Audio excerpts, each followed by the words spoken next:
Hi, this is Clara for Blockchain of Things. In this tutorial, we'll create a flow containing the send message node.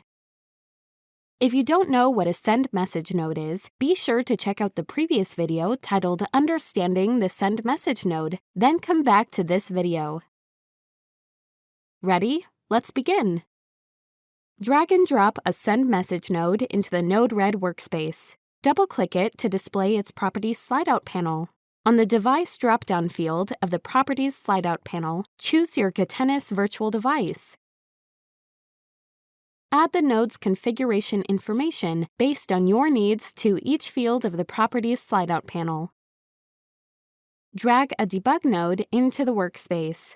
Wire the Send Message node to the Debug node and open the Debug sidebar.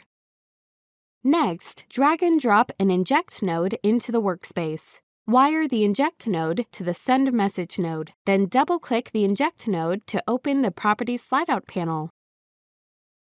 Alter the information in the Inject node's Properties slide-out panel by selecting the drop-down Payload field and choose the JSON type.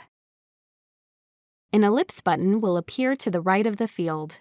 Click this ellipse button to display a JSON edit box. Enter the JSON information you wish to pass as input to the Catenis node, for example, something like this, but using your own target device ID. Don't have a target device ID? You can generate one by following the tutorial found at this link. Click the Done button. Then click the Done button again to exit the Properties dialog box. Click the Deploy button. Now, let's test the flow. Click the button on the left of the Inject node to send the input from the Inject node through the flow.